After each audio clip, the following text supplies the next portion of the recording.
أعوذ بالله السميع العليم من الشيطان الرجيم بسم الله الرحمن الرحيم. We challenge any Christian to bring such evidence for any of the miracles of Isa ibn Maryam. We believe in the miracles of Isa ibn Maryam, but we believe in it because in the Quran. But if you want to challenge, show me the eyewitness accounts. Show me who they told it to. Show me their sanad. Show me their adl and dabt. Show me their moral character and their precision. They don't. We challenge Jews. Bring such eyewitnesses to Musa alayhi salam and his miracles. When you talk about Moses splitting the ocean, we believe in it. Why? Because the Quran. But if you want to get historic about it, show me your evidences. We can bring you that kind of evidence that not Christians and not Jews and nobody else can bring for the miracles of our Prophet Muhammad alayhi salam. So this is just a little bit. Inshallah, if you watch the Sirah Durus, we will go over many other miracles. But I wanted to share this with my brothers here because I want you guys to be du'at. Look, Birmingham, London, Luton, Manchester, wherever you may be in the UK, there's a lot of distractions. And coming from the hood and from America, one of the things that really disappointed is when I hear that Muslims are killing Muslims. How could you kill a Muslim? Somebody who says La ilaha illallah? How could you? You can't even strike a Muslim. You can't even hit a Muslim. How could you kill a Muslim? Over what? A zip code? A postal area code? You own that place? You don't? No, we need to get out of all this. You need to be the means of guidance for the people of England, not the means of bringing drugs in. Trust me, I've been places, I've seen things that you guys haven't seen out here. It's a whole different level. I mean, we live right next to Mexico. The corridor for all the coke and everything that comes through. There's nothing good that comes out of it. There is no retirement plan for gangsters. You're going to be dead over what? You're going to be spending the rest of your life in jail over what?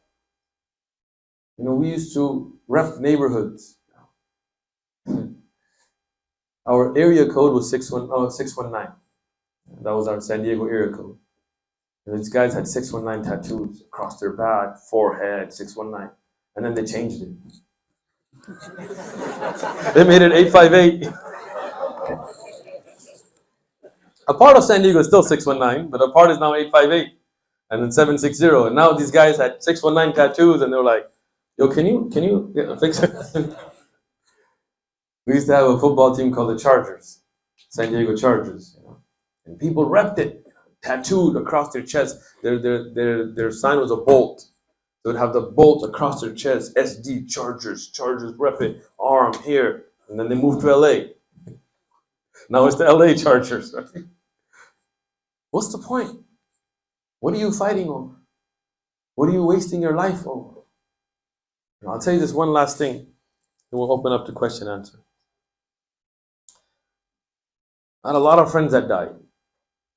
Non-Muslims I grew up with got shot, stabbed, beat to death, baseball bats, right? And they were repping a neighborhood.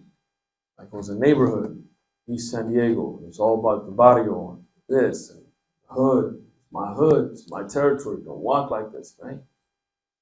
And they died. I mean, in all, I had friends that got shot 10, 11, 12 times, got buckshot, shotgun shells to the head. The head was all gone. Now when I walk in that same neighborhood, it's gentrified. There's a bunch of hippie white kids walking around. Nobody remembers them. Nobody cares. They lost their life for nothing. My brothers, you can't be like that. When you die as a Muslim, let's say you're out there giving da'wah and some crazy Christian stabs you. But he actually mans up and stabs you like a man, not like the pansy that tried to stab you. Yeah. And let's say you die from it. So what? You'll be in Al-Jannah. And you were out there doing something good, you were calling people towards Allah, you weren't doing anything illegal, you weren't trying to harm anybody. Somebody does dhulm on you, you're shaheed. Allah will accept it. And then you will have everlasting bliss. But let's say you're out there in the street trying to sell drugs, another drug dealer kills you. What'd you die for? 10 pounds, 100 pounds, 1,000 pounds. So what? You're going to take that money with you? You're not. What's going to happen after you die? You die selling drugs. Imagine you're raised on the Day of Judgment selling drugs. In the state that you die is the state that you will be raised in. Muslims drinking alcohol? That's insane. What if you die? You're drunk, you get in a car, you're drunk, you're walking, somebody hits you, and you're raised on the Day of Judgment. Allah is judging you and you're drunk? Ya Allah. Ya Salam. No, brothers, we gotta be serious about this. We gotta man up. We gotta get serious about taking knowledge. You have a great group of brothers here. MashaAllah, Taz, that's his gang name is here. And the great work that the brothers are doing here, the great environment that you have here, get involved in it. Get people off the streets here. Start learning knowledge, memorizing mutun, memorizing Quran, learning hadith. Wallahi, there is a pleasure in knowledge you will not find anywhere else. There is a sakina or a peace in salah you will not find in any drug. There is a enjoyment in the dhikr of Allah and in making dua in the part of the night that nobody sees you and teardrops roll from your face. An enjoyment that zina and nothing else can ever get you. Ecstasy and all of that can't do it.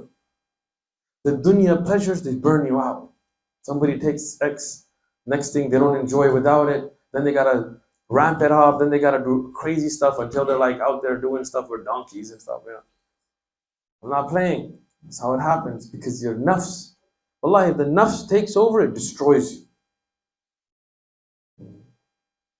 There's a movie called Kill Bill. I don't know if, you've seen it. Don't act like you haven't seen it. I really haven't seen it, but there's an actor in it, and I actually don't know his name because I don't try to memorize actors' names. But I read an article, and he was a bad guy, I guess. And he was found in a hotel, I think in Hong Kong or Thailand. And he was hanging from a ceiling with hooks. And he couldn't enjoy unless he was hanging, being strangled. So he hired somebody, and there's kids, I'm just to do that. And the person apparently was a little too efficient. So he died from it. I read this and I thought, why would anybody do that? And then I realized, because when the nafs takes charge, then you start to go towards things that aren't even good, that aren't even pleasurable, until you destroy yourself. So control your nafs, control your desires, become a part of the community, become active. And we ask Allah subhanahu wa ta'ala to make us from all those that hear something and then benefit and practice from it. Not just hear something and walk out. Change your life. If you're doing good, do more good. If you're doing bad, drop it from today. Because wallahi, Allah has brought you here. This is, your qadr was written by Allah. And Allah has given you this warning. You have no excuse in front of Allah. Now with that, we'll open up to question and answers. يطع الله والرسول فأولئك مع الذين أنعم الله عليهم من النبيين والصديقين والشهداء والصالحين وحسن أولئك رفيقا.